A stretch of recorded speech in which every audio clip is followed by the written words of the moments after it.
Right now, I'm going to give you a bit of an update of what happened last week. I went to an event, very, very beautiful, prestigious event over at it was called Protect the Children. It was a gala. It was last week, Thursday. So I did the show from there. I did some interviews and I got to meet some very interesting people. Now it was all about human trafficking, raising awareness to human trafficking, because it's a very big and growing problem that we have in this country, and especially in the state of Florida. There are speakers there. There were honorees who received some awards, and I'm going to give you a little bit of an interview from one of the people that were awarded. But it was at a beautiful venue at Fort Lauderdale in Wilton Manors. Beautiful place. If you ever fancy to get a wedding or a big event, a banquet or something, you might want to check out this location. So that was where it was at last week. Absolutely beautiful place. So Female Development World Organization, FDWO, presented their third annual Protect the Children Gala. And it is to bring awareness to the growing issues of human trafficking and child abuse prevention in local international communities. Very, very serious cause. So it was to raise funds. You know, it was a gala to raise funds, and a lot of people were there to do just that. So let me just give you some information about human trafficking. It's on the rise in America. The number of reported cases is over 35% higher between 2016 and 2017 nationally, and over 50% higher here in the state of Florida, according to the Florida Department of Children and Families. It's important to raise awareness for the general public to become aware of these alarming numbers. Very, very alarming numbers, those are. Human trafficking statistics. Sex trafficking, 3,186 cases. Labor trafficking, 689. Trafficking type not specified, 411. Sex and labor, 179. Total number of cases, 4,460. It's just on the rise, and it's terrible. It needs to go down. Human trafficking reported by state in 2017. California, 705. Texas, 433. Florida, it's third in the order here, 329. Actually, am I making sure? I want to make sure that you guys can see what I'm showing here. Yep. And also in New York, in Ohio, 191, and in New York, 180. Number of cases, 3,186. I mean, they have also illicit massage parlors business, hotel, motel-based residence, commercial sex, escort services. It's just, you know, atrocious when you think about all of that. Children who experience the horrific and tragic ordeal of sex violation or other traumas through trafficking tend to struggle with fear, substance abuse, and shame. Our aim is to silence the negative voices, help pass comprehensive legislation to protect them, and educate the communities most impacted to create safe spaces, programs, and support for those who were abused, says Lavern, FDWO founder and CEO. We're going to hear an interview from her in a few moments. So the speakers were Sean Shaw. He is the Florida House Representative, candidate for Florida Attorney General. He gave a very, very interesting talk, and also showed his support and vowed his support that he will help with whichever way he could, as well as Tragil Wade, that's Dwayne Wade's big sister. She gave a talk as well, and she was actually a victim of some abuse as a child as well. So she was able to identify with this issue. So let me just show you a couple of interviews that I took last week before I go further with that presentation. It's a lot of things going on in the world today. A lot of people get caught in the sex slave trade. this way, and it's atrocious. Yeah, you're right, Carla. Let's go to the first interview with Roger DeHart. Now, Roger DeHart, he walked from Fort Lauderdale to Washington, D.C. Hey, Roger, good to see you again, and congratulations on your the award that you picked up today, recognition. Now, what series of events led you to do this walk from Fort Lauderdale to D.C.? I think a combination of where I live in Fort Lauderdale, Broward County, South Florida, all of that, having a high rate of human trafficking, but it's such a fight to get it exposed. So I felt like, that I can do a little something just to kind of bring more exposure to it. And I thought, let me do something that's going to really get people's attention. And but that's only the beginning. Yeah. I've been following your story since a few months now, before you actually took the walk and was there at the courthouse when you started off the walk. Can you talk about any specific challenges that you had as you were walking? One of the biggest was Florida. Florida, it took me 19 days to get out of Florida. And so that was challenging because, I thought I was a patient person, but I remember being in Boca Raton and seeing a sign that says Jacksonville 295 miles. My heart just sank. I'm like, oh man, this looks long in the car. So I think the biggest challenge was for me was mentally, just understanding this is going to be a journey. It's not going to be a sprint, and just take it day by day, step by step, and I'll get to the finish line. Mm-hmm. Now, of course, you have raised awareness, because each step of the way, basically, people have been talking about this on social media and so forth. But real briefly, what's next? Because I know that you have something pretty big going on coming up soon. Yeah, next spring I want to do what I'm calling the Florida 50 for 50 tour. This is where I'm going to charter a bus and going to hit 50 colleges in 50 days and bring awareness on the college campuses. You don't mind challenging yourself, do you? Not at all. Even if you fail, you got to go for something. You know what I mean? Yeah.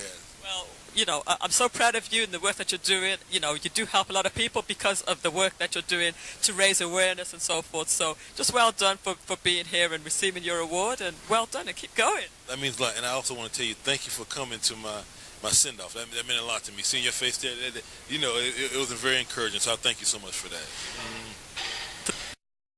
Yes, that's Roger DeHart. He's actually a bailiff in the Broward courts, and he sees so many cases that it really bothers him, and he decided to start a foundation, and he wants to help people who who have been sex trafficked or human trafficking, and just bring awareness and try to find some kind of solutions to that problem. So Lavern is the person who organized this gala last week, and we're going to hear an interview from her. Oh, actually, before I play hers, I want to play an interview that I did with a young lady who has been sex trafficked. Very, very moving story. Let's just hear just a few moments with her. You told a very, very heartwarming story during the presentation. I was at the Salvation Army and someone showed up, this woman saying that she'd be my mom, and of course not having a mom, never having one, and someone saying they'll be your mom, it's the most exciting thing that you hear. And with that I said yes. She took me in, and that same day I lost my freedom. How long did you lose your freedom for? I was 11 when she took me in. From I was 11 until I was 28 years old. Now, just very briefly, how is it that you actually lost your freedom? How did she hold you for so long? Well, when you're being sold, you're sold from one person to the next. It's like the next bidder. So it wasn't just me, it was a group of us. We're held more or less in a dark room. Some of us are drugged up. You'd never know where you are. It's always really dark and dingy. You don't really get to eat unless someone shows up. Depending on how much they pay, where you're going, the situation now, what is it really that people can do? I mean, what is it that you need now? Well, after being rescued, most people would say, well, you should be grateful that you have life. But there is no life if there are no resources for you to help yourself. Like, for example, I'd love to get my GED. I'd love to go to college. I'd love to do EMT. I'd love to be a paramedic. If I can't get past the first hurdle, then I can't help myself. I'm right back at square one. So I'd love those resources. I'd also love for rehabilitation in the sense of helping us to know what the first step is. This has been my life from I was 11 until 28. Now I'm out.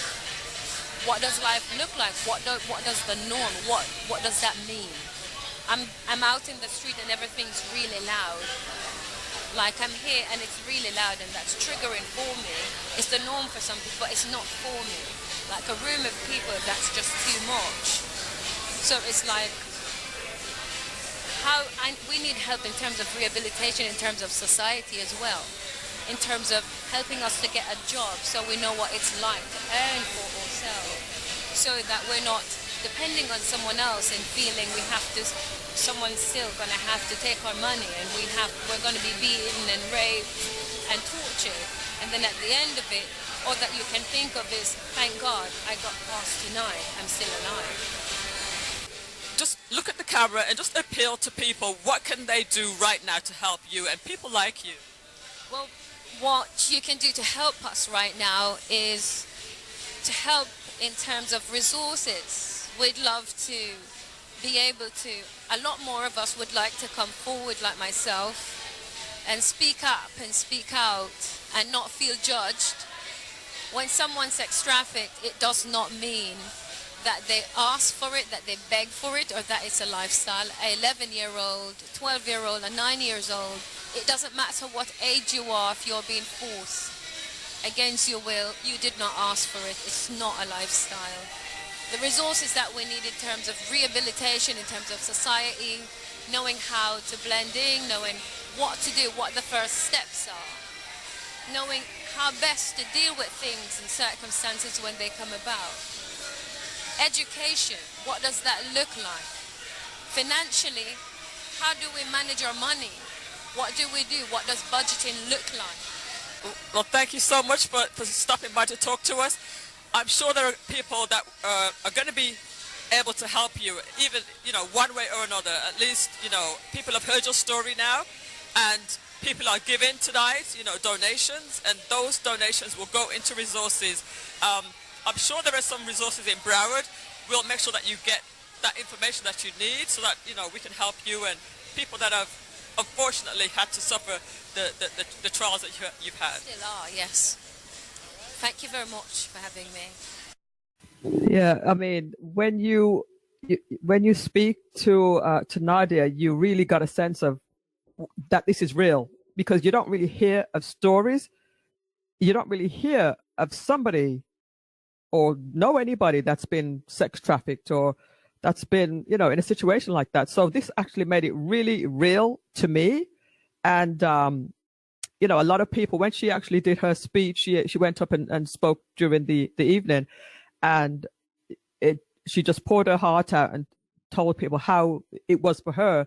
And things, just because she's been rescued now, it doesn't mean that everything's better. She has to deal with the side effects of that, PTSD, the being traumatized and loud noises, and just having to deal with that kind of issue. If you've been sex trafficked for most of your life, from the age of 11 to 28, that's most of your life, and it's hard for her to adjust. So, our hearts go out to her. I actually do want to follow up and do another story, a full story, to find out how it was that you were able to escape. How were you rescued? Obviously, it's hard for you to talk to, and Melody was saying you're very brave to share your story. You are very brave. And the fact that you are being brave and telling your story, this will give somebody else the encouragement to come forward or to talk about their story to help somebody else as well. So We want to thank you, Nadia, for tuning in, and thank you for that interview that you provided. You didn't have to, and you were very, very brave to share that story. I think it will definitely help somebody, and we're going to do what we can. All right. So Carla says, so tragic. So glad she shared her story. Indeed. I think that, the more people talk about it, the more awareness, it will help somebody else as well. All right. We've got a couple of more interviews to share with you of that night. Dwayne Wade's big sister was also there. She gave a talk. She's actually had some troubles growing up herself. Her mother was on drugs growing up, and both her and Dwayne Wade, they had some troubles growing up, but look how they've turned their lives around. So proud and encouraged by them. Well, Tragil Wade, of course, many people will know, maybe some people might not know that you are Dwayne Wade's big sister. Now people are going to watch. See, they paying attention. They like, what? Now paying attention. Yes. So, no, Dwayne Wade is my little brother. Amazing person, amazing human being. I was able to work with him for years in his nonprofit space, as well as I did a little bit of opportunities in the marketing area with him. But Wade's World Foundation, I was able to work for years, being able to impact the world, using the platform that he has as an NBA player, as a champion, MVP. I don't know. I'm not going to do his resume right now. No. All right, so you are a part of Wade's World, of course, an inspirational speaker and the founder of America's Big Sister. How does the work that you do impact the lives of young women in particular? Oh, wow. So America's Big Sister is my baby, right? You ever had to birth something where you knew that in this moment, in this time, you have purpose, and what is that purpose going to be? So now with Dwayne kind of ending his career, kind of going, kind of slowing down, I knew that I had to begin to operate in the purpose that I had. And the purpose that I had was to make sure that if I had anything to do with it, to not allow another young lady to live and go through the things that I did growing up. And that's, number one, almost losing my dream, almost losing who I was, almost losing, the opportunity to win in life because of all the things that was on me. I had a hard upbringing. My mom was in and out of jail on drugs. We talk about that story a lot. Dwayne is pretty open with it, and my mom is too, because now she's clean 16 years. Yes, and so because of that, now we have stories because there's some things that we went through, and a few things mentally, depression, all those things that I had to kind of fight through. And today I was able to share a little bit about the abusive space that I endured as a young person when I turned 15. So, if you were to say one thing to somebody who might be watching, a young girl who, whatever troubles that she might be in, what would you say? I would tell her that you have a purpose. Your purpose is to win in life. There is a plan for your life. No matter what happens, know this. You are built for whatever you're going through. You are already built for whatever it is that's going on in your situation. All you got to do is keep on ticking. That's all you got to do. And know that this will pass. Everything passes, and this will too. So keep on going. Keep on pushing. Do not give up, because winning is in your future. I believe that. That's Tragil Wade. Nothing more to that. Thank you. Thanks for this opportunity. Hello, Senator Daphne Campbell. Congratulations, first of all, for receiving the International Award. My question to you is, Florida has the third largest amount of reported human trafficking cases because Florida is a border state. What is currently being done to address the problem? Well, first of all, let me introduce myself for people who don't know who I am. I'm a State Senator Daphne Campbell, representing District 38. And you just asked me questions about human trafficking. As a State Senator, in the House and in the Senate, because I was a former State Representative for 6 years as well. I served 3 terms. So I did file a human trafficking bill. And even in the Senate, I filed the human trafficking bill. The bill did went through and failed in the last minute after the shooting with, the Parkland students. Anyway, Human trafficking is a big business. It's $1 billion business. And human trafficking is the worst ever. My bill, the one I had just last session passed, because we were in session from January 9 to March 11, discussing several bills. I sat in children and families, committees. So we discussed a lot of human trafficking bill. We discussed a lot of mental health, issues, mental health concern, mental health bills.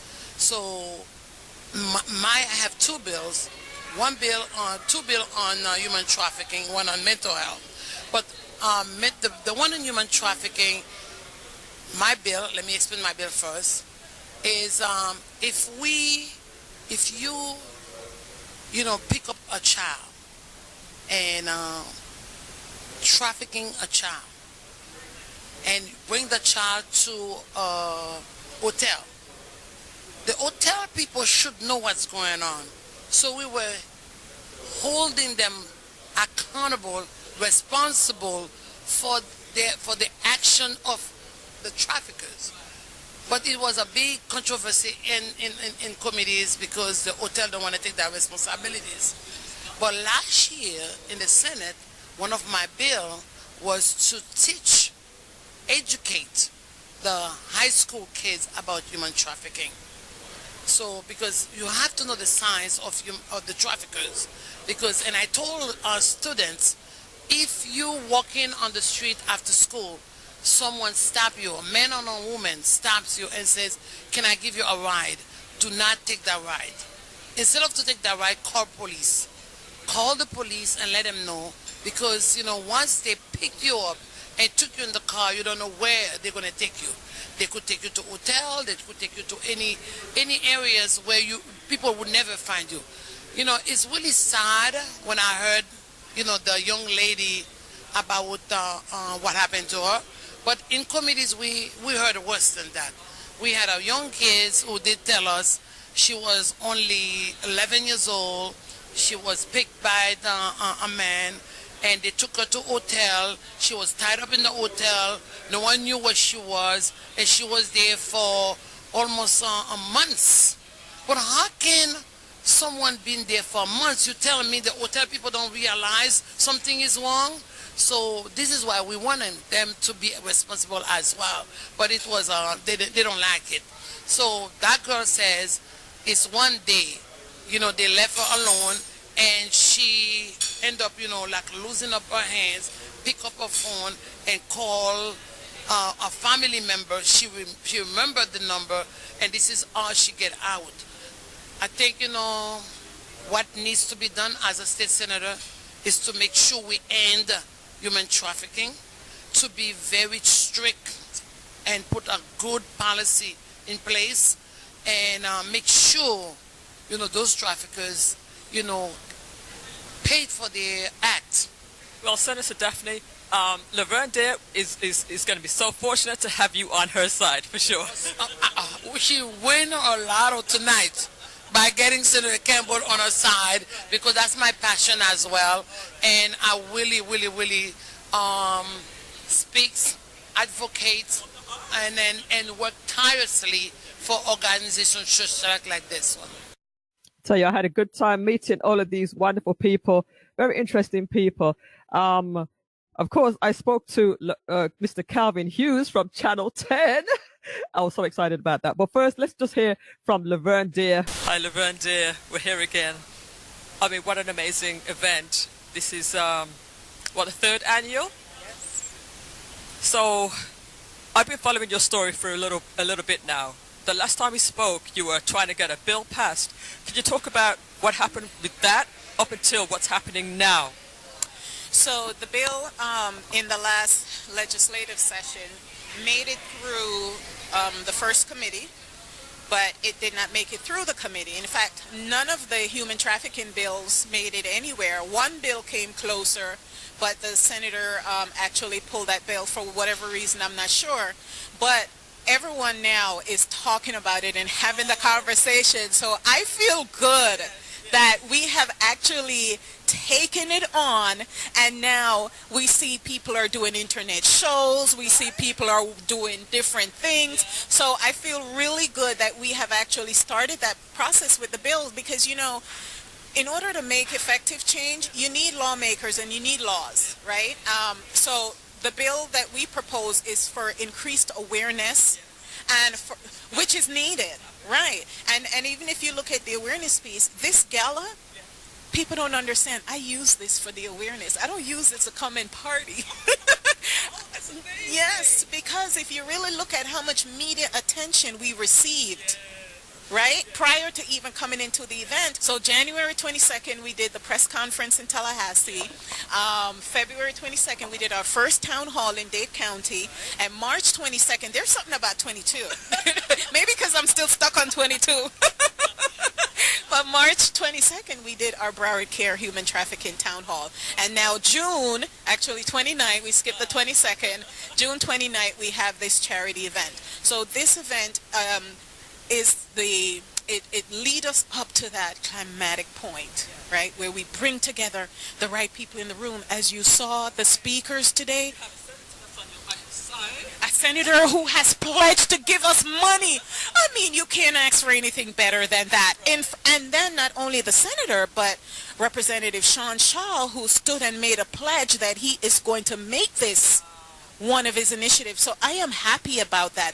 And also just note that the strategic approach that we took by bringing him, the bill that we proposed in January, the hotline that we are asking to be established would work out of that department. So it just makes sense that we try to build relationship and with individuals from now, so that it will help us to, take our agenda to the next step. Yes. I mean, so much has gone on since last year. So, beginning of the year, I should say. That's only like 6 months, right? Absolutely amazing. Well, I mean, you couldn't ask for better. I mean, there was a pretty heart-rendering story of a young lady who has been caught up in sex trafficking for so many years. From 11 till 28. That story alone, I think, tugged at a lot of people's heart. Definitely. And you imagine, just think back of when you were 11 years old, right? I mean, just see an 11-year-old now. These were babies. When you're sitting down, I remember that I told people when I was age 10, I would not stop playing with dolls. So imagine at 11, your mind is not anywhere near that, and for someone to force you into something like that is traumatic. And as you can see, even though she made it out, yes, she's still traumatized from it, and the monies that you collect from events like this is going towards aftercare and so forth. Talk to that just a little bit before we leave. I'm glad you brought that up. So, while we're raising awareness, it's also key to do preventative measures, right? So the programs that we're putting in place is more for prevention. We want to empower women through education. As you see, we started our scholarship fund this year. We found a partner who is willing to teach our women how to trade online. I mean, that's self-sufficiency right there, right? So all the programs that we're putting in place, we want to go into the schools and we want to talk more about the issue. I've been going in and talking to my parents and young children, because at the end of the day, it is about awareness, but you also have to put preventative measures in place to empower these young girls that when they're faced with situations like this, their self-esteem is strong, they're confident, and they can look at a perpetrator and can see him from a distance. And that's what our goal is.